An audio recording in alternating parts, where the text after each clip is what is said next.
We are the LTV panel. If you were here for another rover, you may be in the wrong place, but this is the Lunar Terrain Vehicle panel. Do we have slides up, or do I click those? There we go. So, my name is Steve Munday. I'm the NASA LTV project manager at Johnson Space Center in Houston. I did enjoy flying in yesterday and being able to breathe dry air, although being over 100 degrees all day, all week, that was a bit of a surprise. But at least you don't have the humidity, so I'll take it. To my right, I have the program managers for LTVS from our three contractors. So I have John Muratore from Venturi Astrolab, I have Dr. Forrest Meyen from Lunar Outpost, and I have Trent from Intuitive Machines. So first I'll give you a brief high-level overview of what LTV is. It is an unpressurized, reusable rover supporting the Artemis lunar surface exploration, both human and robotic. So we have people driving it, and we have teleoperation when there aren't people there. And as importantly, it's a commercial rover supporting the lunar economy. And we'll get into that a little bit later. And I'm sure these guys will have a little bit to say about that. Why LTV? Why do we need a rover? Well, the LTV greatly expands our reach on the moon, both for humans and for science. For Artemis, just as LRV did for Apollo, but much more, because we're there all year round. It's there for a 10-year mission, for multiple Artemis missions. LRV for Apollo was a single use, lasted a few days, and you left it there kind of vehicle. But what LRV did for Apollo was show us the reason why you want a rover there. I think we gathered something like 3 times as much lunar samples with the LRV missions, 15, 16, and 17, as we did with the 3 walking missions, 11, 12, and 14. So it is a multiplier for science as well as human exploration. You can drive much further than you can walk, obviously. So the teleoperation of LTV between the Artemis crewed missions will enable continuous science all year long, as well as commercial returns. And all 3 of these companies are going to have commercial plans on how to extract value out of their LTVs when NASA isn't using it.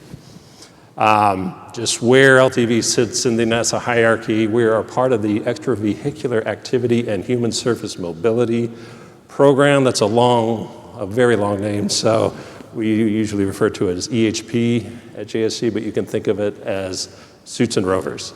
So EHP does the space station suits, the current EMUs, as well as the next generation of suits being developed by Axiom for use in Artemis. And then that is one of the major programs of the Moon to Mars program at NASA HQ, which includes all the Artemis programs, the HLS lander, the Gateway station, the ground exploration ground ops. Our vision for LTV is, I mentioned Apollo, but it's also Mars. It's combining your granddad's Apollo LRV with your mom's Mars rovers into one package that is big enough to support 2 crew members driving around in pressurized suits.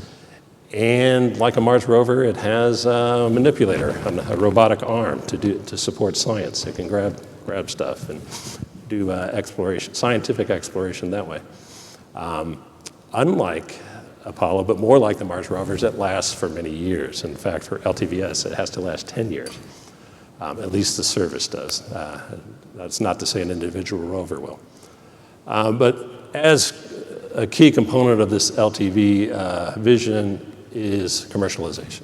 So it's a multiplier for us. It's taking all that capability but making it commercial so that it supports not only Artemis but the U.S. space industry and gets you maximum ROI on the U.S. taxpayer dollar. So already introduced the gentleman to my right. The picture you see here was from our press conference announcing the awardees of the LTVS contract. So we are procuring LTV as a service, not as a vehicle. So NASA doesn't own the vehicle, these guys do. We are renting it, if you will. Our Uber ride is there when we show up with Artemis astronauts.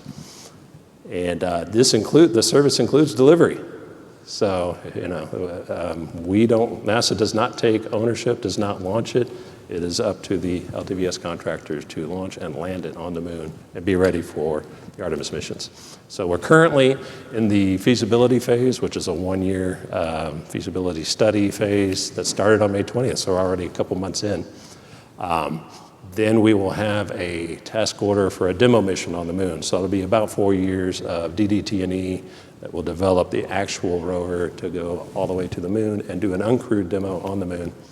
And then once that demo is complete, then we will have task orders for missions on the moon, standard missions that will be not tied to a specific Artemis mission, but they will be on an annual cadence like Artemis missions. And that service will last 10 years. So altogether, your period of performance here is 15 years. It's going to be a very durable vehicle.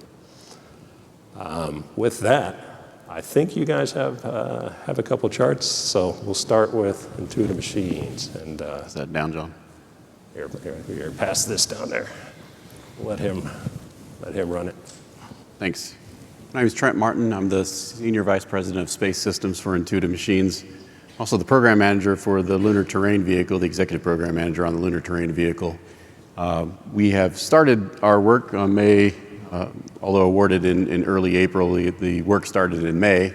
And our team right now consists of players that you might have expected in the aerospace business, like Boeing and Northrop, as well as players that you might not have expected, but you might think about it in terms of automotive, with Michelin and AVL and Roush.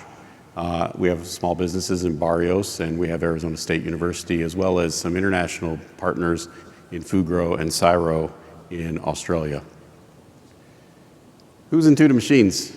We're a company that was founded in 2013 in Houston, essentially a bunch of ex-NASA people who were founded to take NASA technologies out to other industries. We found that, I like to say, you can't take the space out of space people. They want to do space stuff. And so we like to do a lot of space stuff. And so in 2018, we really pivoted the company back towards the moon in our bids with the Commercial Lunar Payload Services contract, of which we've won 3 missions to the moon and landed our first mission on the moon earlier this year. In February, we have our second one later this year, and then one next year as well. And so LTV is kind of extension of that. We have our headquarters in Houston at the Houston Spaceport. Our mechanisms team is made up of some outstanding mechanisms groups that worked Hubble missions and other missions on space station throughout the years. And they're in Hanover, Maryland. We have multiple contracts, both at Goddard and at Johnson, prime contractor on NASA CLIPS, as well as the Goddard OMS 3 contract. And we consider ourselves a leader in the cislunar infrastructure economy. We build and develop satellites, landers, and large rovers, and we're a fairly vertically integrated company. This is the Nova C lander that we landed on the moon earlier this year. The Nova C has the capability to lift 130 kilograms to the surface.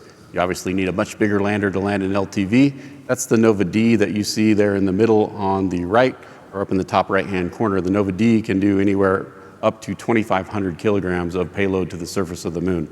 That vehicle, the Nova D Lite, the 1,600 kilogram variant, is what we will use for our LTV delivery to the moon. And as was mentioned, we have to provide not only the LTV, but we have to provide the delivery service, including the launch services and the landing services to the moon. And then, of course, we have extension of our vehicles up to our Nova Ms, where we can get as much as 10,000 kilograms to the surface. We see that as the future as we move into the Artemis age, and we have missions regularly on the surface of the moon. We'll need to have regular deliveries to the moon, not only of LTV, but of other services for the infrastructure that's necessary. On our mission this year, one of the cool things that we're doing is our hopper services. We provide an extreme mobility capability on the moon. If you want to go down into a crater that an LTV couldn't reach into or a rover couldn't reach into, perhaps you would fly down into that crater, and we're doing that with our hopper mission. We have a small hopper that can host up to 8 kilograms and fly up to 25 kilometers away from the initial landing site. And this little hopper, which we call the Micronova, is ready to go and will fly on the next mission, on our IM-2 mission. And in fact, we will be looking at inside of a permanently shadowed region to see if we can find water ice. Our LTV program is a little bit unique compared to the other two entrants into the bidding up here. Our LTV is comprised of a vehicle that pulls a trailer. So the requirement is that we carry at least 800 kilograms of payload, 800 kilograms, including 400 kilograms of suited crew members and 400 kilograms of payload, and then from time to time an additional 800 kilograms of payload. We do that with a trailer system that allows us to carry from time to time additional 800 kilograms and allows us to actually extend an architecture that's a little bit different in that with our trailer technologies we can put infrastructure all over a base with a power tower or a spooling system or some kind of a communication system that you put up on top of a hill. Of course, we're doing resource exploration, resource extraction, infrastructure and placement. One of the key features of the LTV program in general is that our intent is to have a commercialized service. So yes, while the government wants to utilize the service sometimes when they're there to rent the car, and they want to rent the car from time to time to do scientific research when the astronauts are not there, there will be times where we run the LTV. The companies run the LTV on our own, and for those services, we'll provide those at a cost to space agencies from foreign countries or commercial companies, universities, et cetera, that would like to do research on the moon. And our services from all three companies will provide that as part of this overall service. So that's just a quick overview of Intuitive Machines. And here's our, this is the first time we've shown this logo. We call our entrant the Moon Racer. I'm glad you put Latin on there. It's not a real patch unless you have Latin. Thanks, Trent. All right, so I'll kind of kick off an introduction to Lunar Outpost. So I think our slides are out of order. Let me just click here. Okay, got it. So introduction to Lunar Outpost. Lunar Outpost is leading the Lunar Dawn team for our Lunar Terrain Vehicle services. And Lunar Outpost was a company that's founded to utilize the resources of space for the betterment of all humanity. So our very purpose from the very beginning was to reach out to the stars, particularly the moon, as that first stepping stone onto Mars and farther out into space, and see what we can use there on the surface to actually create a sustainable cislunar economy. And through that, we started our programs with the MAP rover. This is the Mobile Autonomous Prospecting Platform, because a key item needed to enable the utilization of space resources is data. So the MAP is a prospecting platform, 10-kilogram class rover that we have commercialized through a services model, much like the model for LTVs.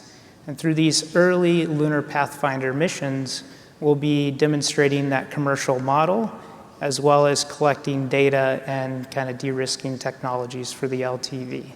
So a quick overview of a number of our missions that we have. So this year we'll be going to Shackleton Connecting Ridge with our partners Intuitive Machines. So they'll be our landing partner on that. So it's a great collaboration between two of the companies up here.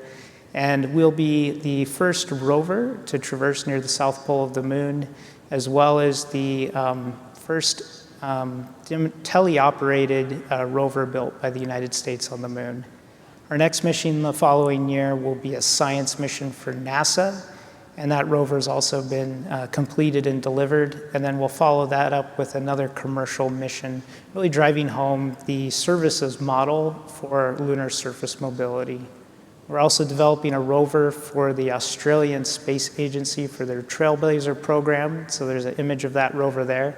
That's actually while we're teleoperating that rover from our headquarters in Denver, Colorado, and that rover is driving on the surface in Australia. Let's go to the next slide. So really as part of this march towards long-term commercialization in the moon, and utilization of the resources, as well as a whole bunch of other commercial activities we're pursuing, including emplacement of lunar infrastructure, servicing different government agencies, as well as enabling the ISRU community to develop the resources. We've developed a number of specialized platforms in order to accomplish these tasks. So one of these specialized platforms is the MAP Ultra. This is a kind of larger, longer range robot with a dexterous manipulator. And this can be used for assembly of small structures, maintenance, as well as deployment of larger items like solar farms. We also have a purpose-built robot called Hound, and this is for bulk resource extraction and excavation, which will be needed for both site preparation as well as utilization. And then we have much larger systems like the Hippo, which is a mobile ISRU processing plant. It's a very, very large platform for deep surface extraction of resources on the surface. And that brings us to LTVS. LTVS is a very unique platform because whereas the previous platforms are very specialized for different components of the lunar economy, the LTV really is a jack of all trades. When we talk about or refer to what Steve had mentioned earlier, where it's a little bit Mars Perseverance rover, a little bit LRV, that's really what we see with LTV. So it has a number of these capabilities that cover a lot of these specialized tasks that can be focused on those other platforms, but this is a very versatile platform. And so that's kind of introduction to Lunar Outpost and our team and kind of our path towards commercializing the lunar surface as well as the LTV. I'd like to hand it off to John so he can talk about Venturi Astrolab. All right, thank you. Okay. Oops. So this is FLEX, the Flexible Logistics and Exploration Rover. This is our rover which we're both deploying commercially as well as in support of the LTV system. We have signed a launch services agreement and put money on a Starship, the first commercial Starship that'll go to the moon. FLEX is built as a cargo carrier as well as a telerobotic operated explorer. As you can see there, we've got a full 6 degree of freedom arm on FLEX that was designed by Rias Billing, who designed all of the arms that are currently on the Martian surface. As you can see, it is also developed for deploying infrastructure, and here's an example of us out in Death Valley using the rover to both do exploration tasks and to go ahead and deploy infrastructure. So this is our 1G prototype, fully operational. Here it is also in Death Valley deploying a JPL rover, which enables you to go crawling down into canyons. As you can see, it's basically a U-shaped frame. That gives us a huge cargo area. We can carry 1,500 kilograms of cargo. And when Astrolab was founded in 2020, it was founded by Jarrett Matthews after his experience working on Starship at SpaceX. And he designed the rover to be as big as the Starship cargo door will allow. We're lander agnostic. We can go on a number of different landers, but we sized it to take advantage of the ability of Starship to load 100 tons, to land 100 tons at a time onto the lunar surface. And we think that's going to be the fundamental game changer that's going to enable the lunar economy. And it's great to land 100 tons at a time, but then what do you do if it's only still stuck in the Starship or in a New Glenn lander? So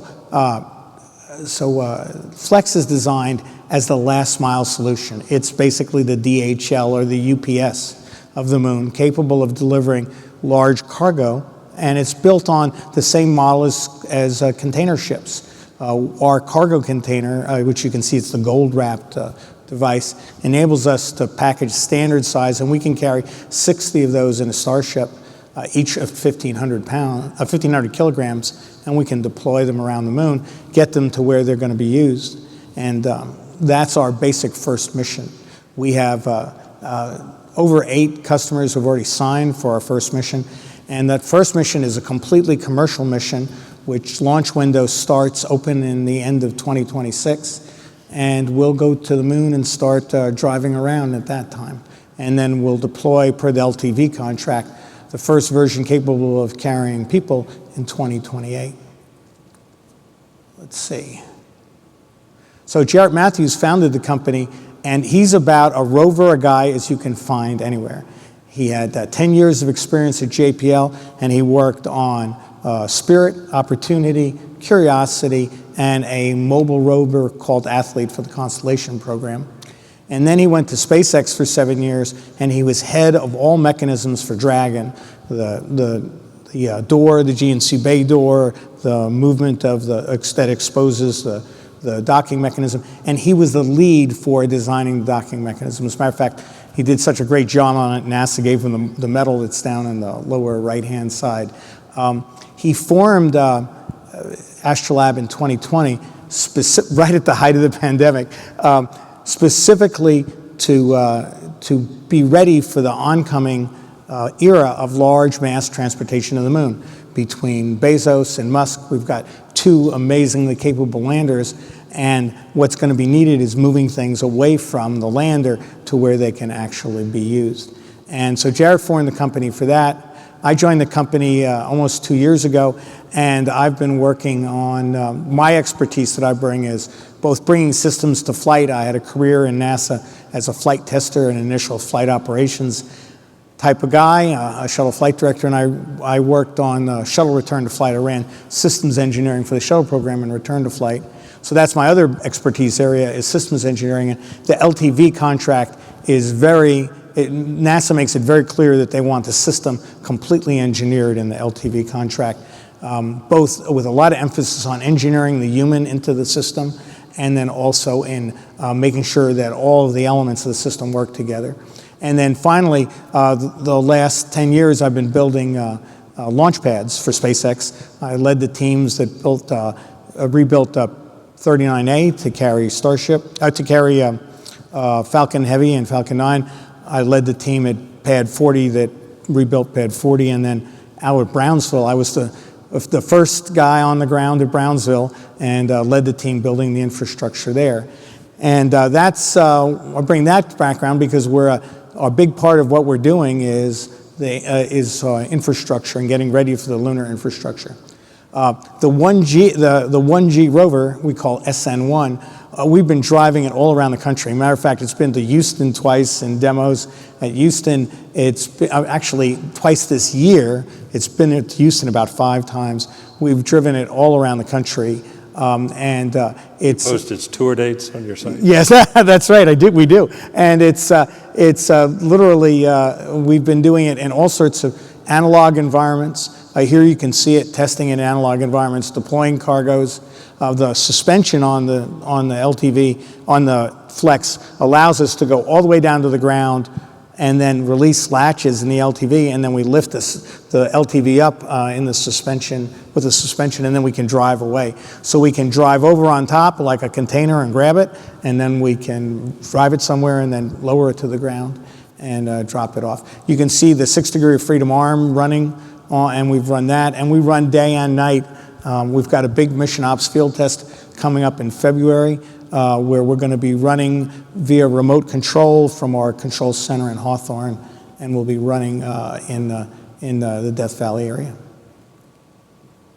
The other, this is kind of Flex as it fits into the Artemis program. So Flex is the mobile central core of the system, and we can add on the crew module and crew displays in order to be a crew vehicle, but we can add the remote manipulator arm and payloads, additional payload storage based on the 12U nano payload envelope, and we can carry plenty of payloads and deploy them. And as I say, we have a large number of those payloads that have already signed agreements and put money down on our first mission, which will be when opening in the end of 2026. This is from a NASA paper. This is actually the NASA mobility study, the white paper. And it's really interesting because all the different things you want to do on the moon, it's really critical that you have this mobility. The circle is the 2-kilometer circle that you can actually walk in a spacesuit. So what they did in this study was they said, well, we want to put a HAB module where it won't be contaminated by landers coming down and will be safe from landers coming down. And we've got to have power for the HABs. And then if we want to do some in situ resource processing, we could put some of that close to the HAB. But then also we want to put the landing sites away, and we want to do ISRU mining far away because it'll kick up a lot of dust, which will contaminate the area. So that just points to the really criticality of the LTV for the lunar mission. I think that does it. Oh, okay. So what's our ultimate strategy at Astrolab, which is first to provide transportation and prospecting services. And we can prospect most of the year in a telerobotic mode, or we can prospect, or we can do it with crew. And the key thing about Flex is all of our interfaces are mobile. All the other previous rovers on the moon and Mars all were launched with all the capabilities that they were going to have completely integrated. Flex has all modular interfaces. So we can launch a mission kit, walk over, grab it, mate with it mechanically and electrically and digitally, and then operate with it. And then we can launch another mission kit up on the next launch. And we can swap between mission kits during the mission. So our first set of mission kits will enable us to do telerobotic exploration and deploy small payloads, deploy the large payload module, the 1,500 kilogram payload module, and eventually drive people around. So that's sort of the UPS of the moon and the Uber of the moon. But then we have already developed a number and are developing further with a number of commercial partners, basically earth-moving equipment and ISRU equipment, which will then plug right into Flex so that we can go ahead and use it to deploy energy and communications infrastructure. You saw the picture of the power tower being deployed out in Death Valley, and we are basing that on the same avionics that we're developing, and the same systems, power, communications, that we're developing for the core LTV rover, Flex rover. And then our ultimate goal is to sell access to both data and the power infrastructure on the moon. And I think that does it. There's Flex serial number 1 driving out across Death Valley. Very nice. Let's see if I can go back to the last slide of, no, backwards isn't going to work at this point. All right. I was just going to show your 3 logos just to remind folks of who they're talking to when we get to the questions. So I got an iPad mini here with questions. So this is a cool system AIAA has. Let's just start at the top. You can submit questions. They get voted up. The top voted one is, in light of the experience with Collins dropping out of XEVAS, will NASA reconsider plans to select a single company for an LTVS demo mission? Sure, let's start with the easy softball. I'll point out that NASA and Collins came to a mutual agreement to descope their task order, so they did have a stop work order on XEVAS. They're still involved with space station suits as part of ESOC, EVA, Space Operations or Suit Operations Contract. So they're still in suits with NASA, but yes, they have been descoped their task order out of XEVAS. But the more important part of that question is, will NASA consider plans to select a single company for LTVS demo mission? And look at all 3 just staring at me. I'd like to know, Steve. We're also very curious. So I'll say this. There's certainly no number specified in the LTVS contract that says we have to have a certain number for a certain task order. Well, let me back up. The reason I want to bring that last slide up is to show the 3 phases, phase 1, 2, 3. Phase 2 is what this is talking about, the demo task order. So between phases 1 and 2, we plan to have an evaluation. There'll be proposals for the next task order, where we'll then select for who goes on and actually does the development of the actual LTV for a demo mission, and then go on to missions, standard missions. I would love for there to be more than one. I'll say it out. I think I can say quite honestly, I would love for there to be more than one going into phase 2. I think what budgetary constraints may or force us to have one. So I think the current plan, and that's what this question is getting to, is to have one going forward with a task order for the demo mission. But again, I think that's largely a budgetary thing on how much is available for Artemis in general and for LTVS in particular. I think we would all agree more is better for competition and for risk mitigation, which is the first part of this question goes towards. So anyway, yeah, I'd love to see more than one. I'll put it that way. Second question, how many weeks a year does your rover need to be in service for NASA or other customers for your business case to close? Well, I don't know if that's info you guys are going to talk about. This and the next question, I'll go ahead and read the other question. How do you plan to enable the rovers to survive the lunar night, and will they be able to do any operations at night? Yes, they do need to survive the night. I think we got a 150-hour darkness minimum darkness survival clause. As for doing ops during that period, I don't think that's necessarily a requirement. You just got to survive it and be ready to do it. And the next time you get the light island, you continue doing your ops. You guys, I'll just leave it open to any of you who want to address how many weeks a year does your rover need to be in service for NASA or other customers for your business case to close? Let me start with I think what we buy for NASA is either 9 months or 5 months. That's, we have two types of missions. Options. We're an anchor tenant, if you will. We're buying a certain number of months, and then the rest of the time is up to them. So, go ahead, Trent. Yeah. So to answer that question, as part of the proposal, we had to identify 2 different DRMs. One was an option where NASA used it less, and one was an option where NASA used it more. And then we had to identify what we would do with the remainder of the time and how we would make the business case close.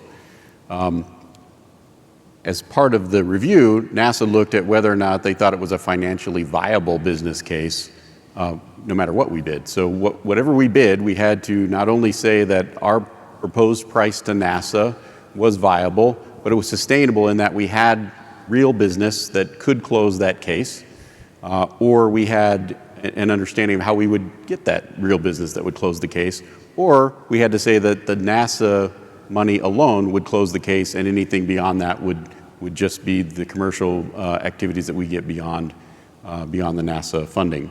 I'm not going to go into the details of exactly what we proposed, but that's the basic concept of, I think, what we all looked at. Yeah, I can also make a quick comment on it. I can't go into exactly the number of weeks, and the reason why I say that is because it's really a non-linear model as far as the revenue and the amount of time taken to get the return on investment. So a lot of high priority early activities during our commercial phase of the mission will be related to deploying infrastructure, initial tech demos of kind of key partners, as well as some initial kind of mapping of the area. And then the long-term kind of weeks-long value add goes to additional kind of data collection over time. And so each of those have different kind of return on investment profiles. And then when we get farther into kind of more ISRU-related and prospecting activities during later reference missions, then you start seeing a kind of a return that's a little more even over the additional weeks. So it's a complex model, and it's classified. I just say we're going to keep busy every day. Yeah. There's not a doubt in our mind. And once we're there, the actual operating costs are pretty small. Got to keep the communications up and running. But we're recharging batteries off our solar arrays.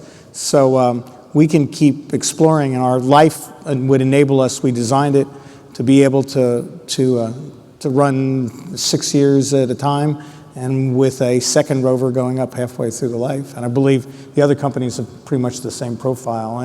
And we're going to keep busy every day. And we'll have a mix of customers. We already have a mix of customers. Some of them will work very well when we're not supporting specific NASA objectives. And we've got lots of exploration to do. So we're going to keep really busy. They'll add, in addition to their commercial time that they're going to be selling, they'll have commercial ads. You can expect to see, I don't know if it'll be NASCAR level, plastered, but there will be some advertisement opportunities, I would assume, for the. Let me just add one thing to that. So, based on some of the conversation that just occurred, there's a rideshare model that has established itself in cislunar, and we're seeing it on our missions. We do commercial activities on all of our missions. We're finding not only access to the lunar surface, but access into low lunar orbit, access into TLI is selling. We believe that when we get to a Nova D and when we get to the LTV class, where you have much more capability, the price per kilogram will go down, and as the price per kilogram goes down, more people will want to go. So we see that market growing, but as John said, you have to get the hardware to the moon, so getting that price down to get the hardware to the moon so that you can expand your capabilities year 9 compared to year 1 is a critical piece of this infrastructure, and as both things like commercial lunar payload services as well as LTV take off and this commercialized approach starts to feed itself, we're already seeing that. We have as much as 25% of our missions being funded by people other than NASA. And so it's real, the market is real. It's not huge, but it is starting to grow. Okay, thank you guys. Intuitive Machines, I think you identified your partners. The question is, can you identify your partners that you're working with? So I think you had yours on your chart. We'll go to Lunar Outpost. Yeah, so our kind of primary partners for Lunar Outpost are, we have GM, Goodyear, and MDA Space. And we got some other partners as well that we'll be talking about in a couple weeks. Very cool. And we have Axiom and Odyssey Space Research as our primary subcontractors. And then we, of course, are working with SpaceX on Starship for our first launch. All right.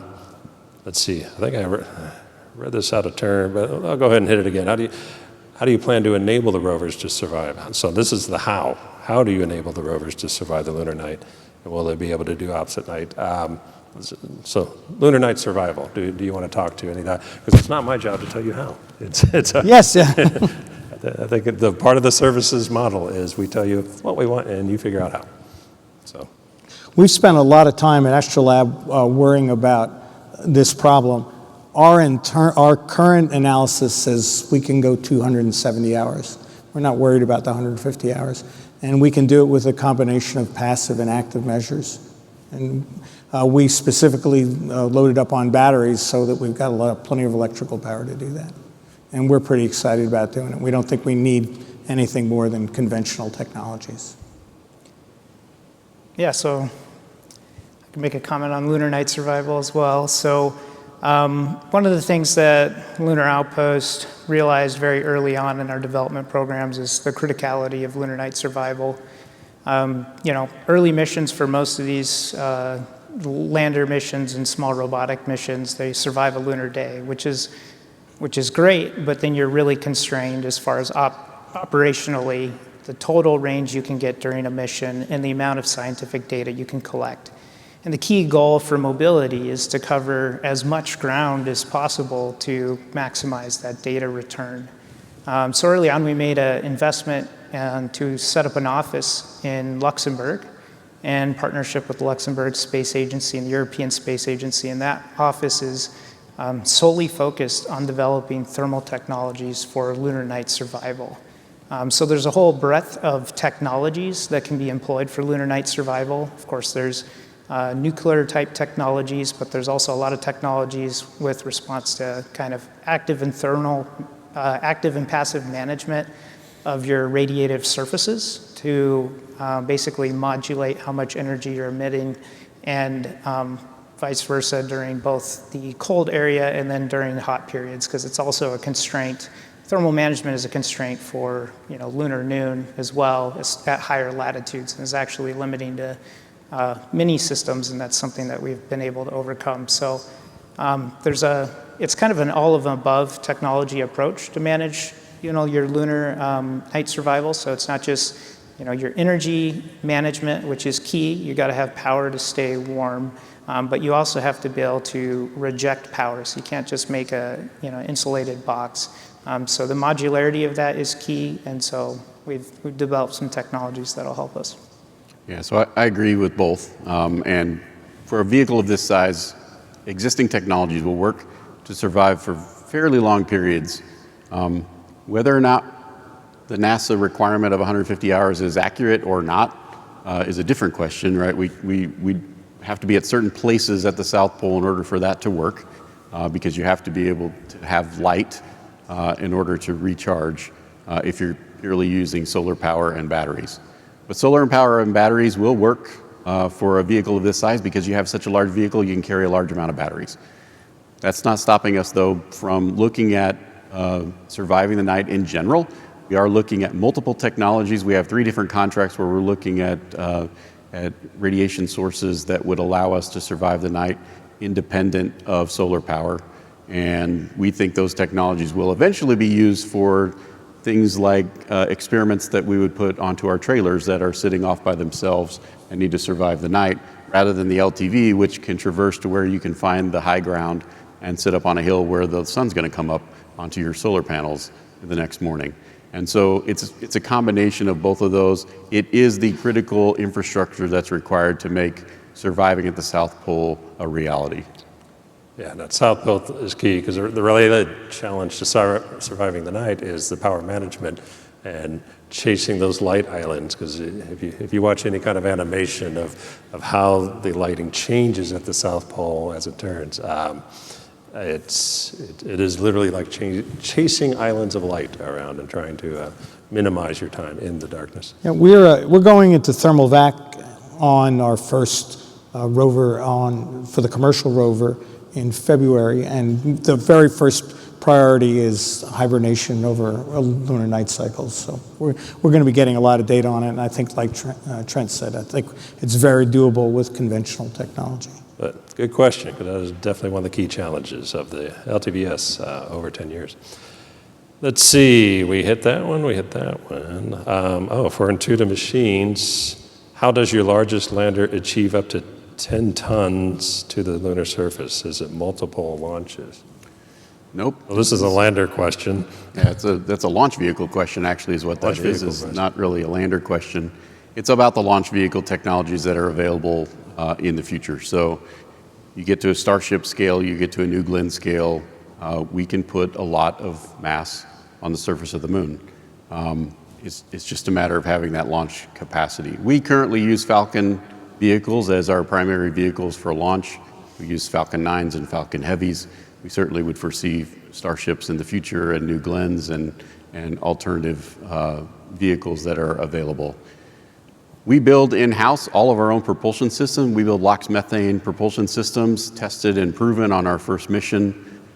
We have our own engine propulsion laboratory in Houston, and we've tested over 60 different engines over the last 5 years. We have engines that range anywhere from 28-pound thrust to 3,500-pound thrust. With those engines, we're confident that we can land that amount of mass on the surface of the moon. The real story is, how do we get it out of Earth orbit and on its way to the moon? So we're kind of counting on those heavier vehicles to arrive on the market in a realistic time frame over the next 10 years. Okay. All right. I'll try to screen it for rover-related questions, like this next one in our last few seconds here. What plans does NASA have to promote interoperability with lunar rovers contributed by other countries? Well, certainly the pressurized rovers being provided by JAXA, by Japan, and we do have interoperability requirements with that, and there will be combined ops with once both the LTV and the PR are on the surface, you'll see the crew utilizing both and one in service of the other.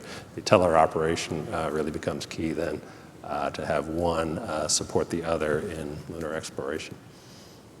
But I think we're down to our last few seconds, so I want to thank you guys for doing this with me, and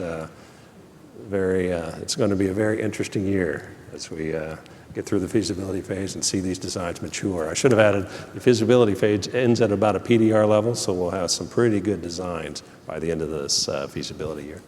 So anyway, thank you. Thank you.